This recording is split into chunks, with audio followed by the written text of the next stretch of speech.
Arkansas baseball in action over the weekend against the Charlotte 49ers, Friday, Saturday, Sunday, second home weekend of the season. And, of course, Bubba Carpenter will be on the call for all the games. He'll be with me tomorrow. Nick Batters will have the play-by-play for Saturday and Sunday. Bubba, it's a glorious day for baseball today, and it will be tomorrow, too. How are you? Oh, doing well, fellas. How about you guys? Hey, Bubba, doing good. Can I ask you real quick before Phil gets in with some serious, lingo or whatever we're talking about today? What's your favorite Gene Hackman movie? Ooh, that's a tough one. Probably, I'd have to say Hoosiers. And I also like the Western. What was the Western? Unforgiven. Unforgiven, yeah. Those are probably my two favorites. Hoosiers was really good, but I'm a big Western fan. I like Clint Eastwood. So I'm going to guarantee that at some point, Bubba was on a bus with a baseball team and Unforgiven was playing on the screens. That's a guarantee, am I right? Yeah, guaranteed. You've been there, right, Phil? It was around that era when it came out. That's right. And ball players love Westerns. They all, it's. I don't know if the Latinos really love them, but the American kids, they love Western movies. Said, I don't deserve to die. I was building a porch. Deserves got nothing to do with it. So if we're talking about Gene Hackman, did something bad happen? He died. He was found dead in his house with his wife and his dog dead, too. The guess is carbon monoxide poisoning. He was 95 years old. Sorry to break the news. Wow, I didn't know that. That sucks. God, dang it. Awful now. It's like I kicked Bubba's dog. That's I didn't want to be breaking bad news. The dog died, too. That's horrible. Well, so let's talk about something better. Let's talk about baseball. Yeah, let's talk about baseball. I want to talk about Kuhio Aloy and exit velocity. So we get a little bit eyes glazed over.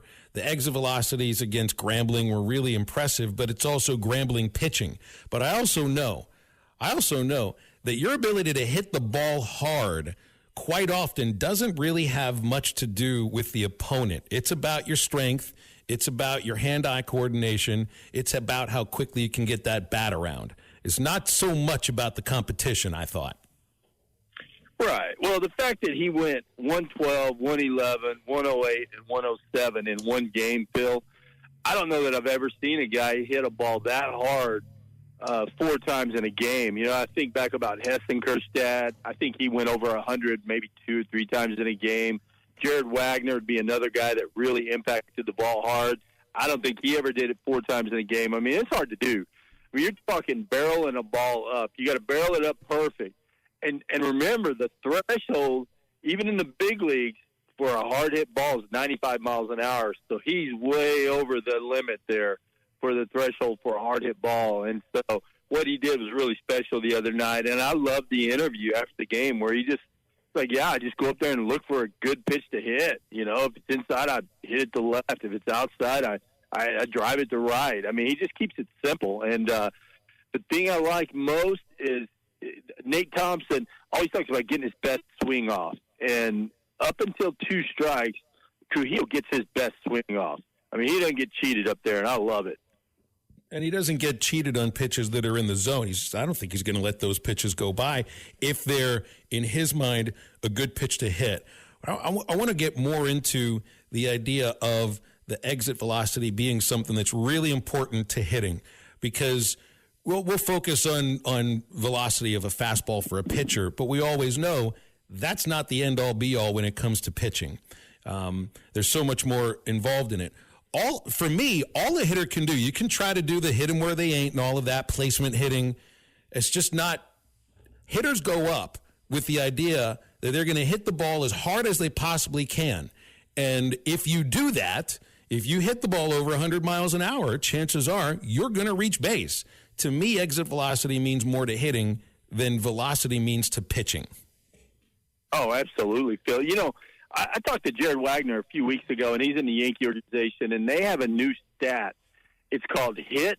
What's it called? HIT FX OPS. And basically, what the Yankees are trying to do is take batting average out of the equation. They don't even care about batting average. All they care about is hard hit balls and chasing pitches out of the zone. They don't want you to swing at pitches that are not strikes.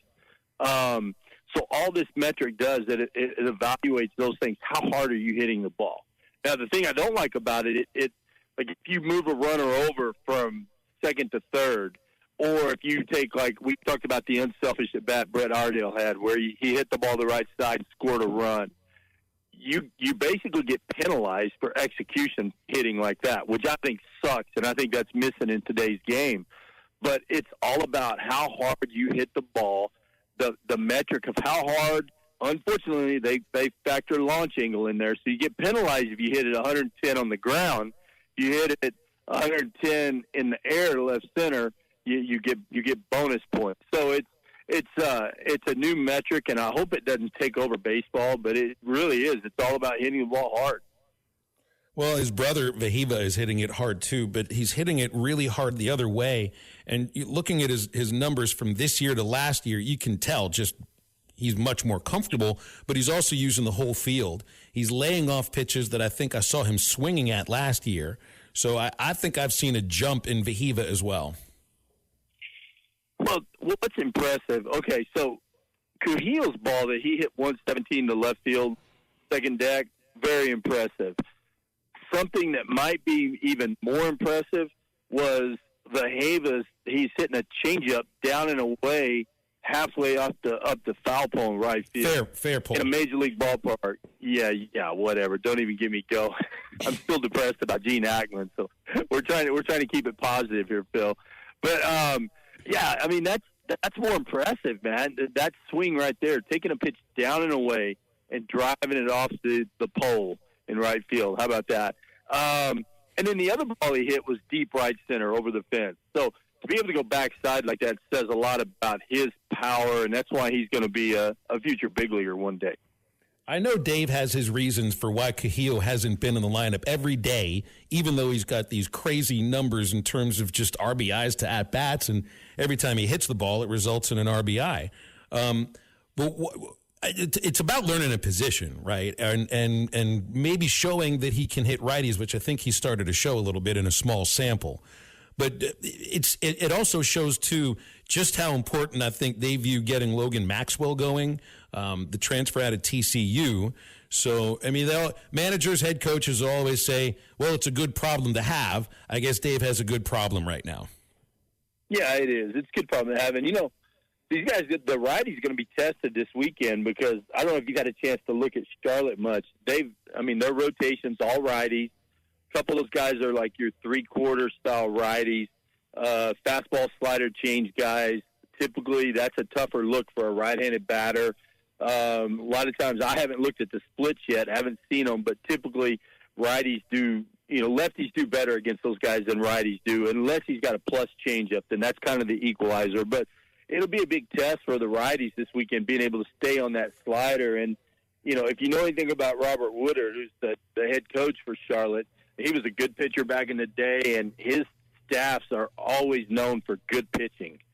So it'll be a good test for us this weekend. I'm looking forward to it. Hey, but on the flip side of that, Phil Seebahar is their hitting guy. If you remember, Phil Seebahar was here a few years ago. So it'll be interesting to see how Seebahar's influence offensively, because he took a lot of stuff from Nate Thompson, because I sit in the hitting meetings with them, and Phil is really sharp when it comes to breaking down swings and, matching up against pitchers. So it's going to be interesting to see how those two, come together this weekend. Feels like we really kind of dodged what could have been a big problem with the Gage Wood shoulder injury. A shoulder impingement, Dave says 3 to 5 weeks. I know it's a deep staff. I think the feeling is if somebody does go down, that there are enough quality arms, not just arms, quality arms, that you'd be able to paper it over. So you don't want to have to do that, especially with one of your weekend starters so early in the season and as good as Gage has looked. So hopefully they don't rush him back. I'm sure they won't, because Gage Wood, to me, looked like a guy that might have been a Friday starter for some other teams. Yeah, I think so. And the thing with Gage is, if the doctor says 3 to 5 weeks, Gage is going to be wanting to throw in 2. And so they're going to have to really hold him back because he's a bulldog out there, and he's probably the hardest worker. It's hard to say because there's a lot of hard workers, but he's one of the hardest workers on the team. So, it's going to be hard to hold him back. But, boy, if it was going to happen, it's a good time in the year for it to happen. And if you're going to have an injury, that's a good spot to have it where Gage had it. So, we're going to get him back, and, and we're going to be fine. I mean, look, we're built for that. I mean, you talk about the depth, Phil. It looks like I would assume Vital Cheese will slide into that last spot because if you look at the lefty-righty splits as far as hitting goes, they don't do as well. They don't swing as well against lefties. So I think it makes sense to put Vital Cheese in that Sunday role.